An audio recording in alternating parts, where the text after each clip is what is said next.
By the way, what we're working on here is a 2010 Cadillac SRX. Yep, 2010 Cadillac XRX.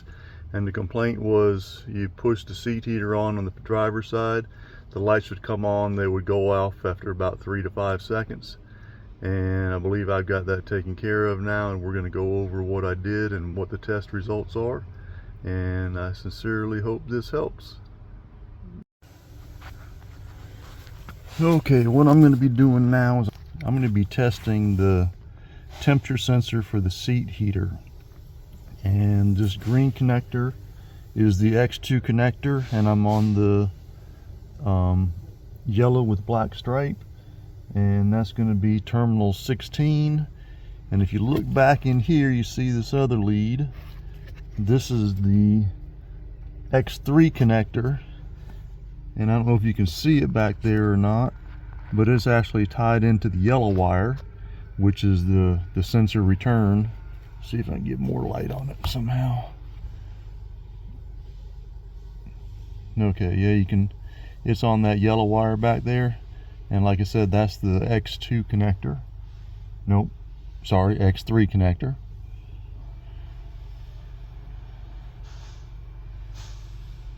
Trying to get that, there we are, back in focus.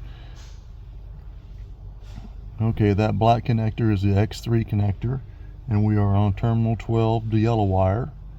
Hopefully that's in there and I'm not on that blue one. I have to get another angle on this thing to be able to tell. And then, like I said, if you come up here, my red lead is attached to the yellow and black, which is the 5-volt reference, going out to the seat heater temperature sensor. And what we have here is a 1.420 volt reading with the ignition on and the seat heater off. Now what I'm going to do is reach over here and turn the seat heater on, and you see it jump up to, looks like 3.64 volts, and this reading will change somewhat as the seat heats up, because this is a temperature sensor, this variable resistance, to let the computer know what temperature the seat heater element is at and whether it should turn it up or turn it down.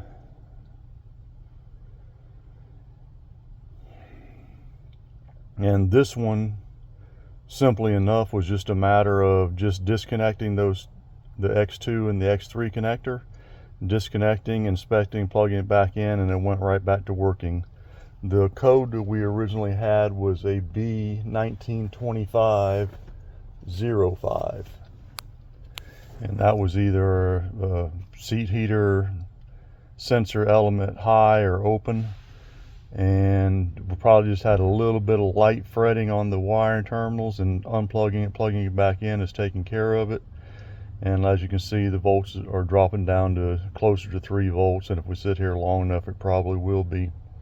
But what I'm going to advise a customer to do is to just keep an eye on it. If it goes back to acting up, we'll have to look into repairing terminals, or even possibly open that box up and looking for some cracked solder joints on the matching terminals. And it's doing what it's supposed to do, and it no longer has the lights going out. They're staying on and the seat is heating up. Getting the seat to where you could work on the underside of it was relatively easy. We have 2 bolts, they're T50s, that hold the seat tracks down.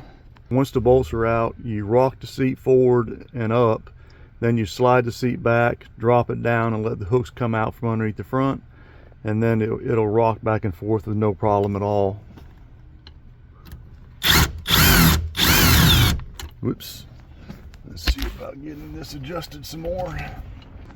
I had to push this track over. I looked down in the hole and saw it wasn't lining up. Had to push it over so it would drop down into the threads. And may have to do the same thing over here. Nope, it catches.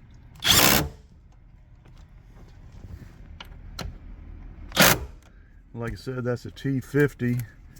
And yes, I'm using a little cordless impact, but to Let's see where I'm at here.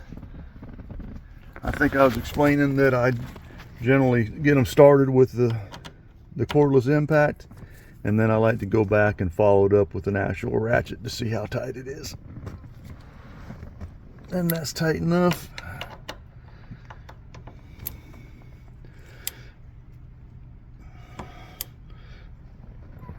And I believe that's tight enough too. So we're good to go. Vacuum up some trash out of back here, and this one should be about ready to roll on. Sparky out.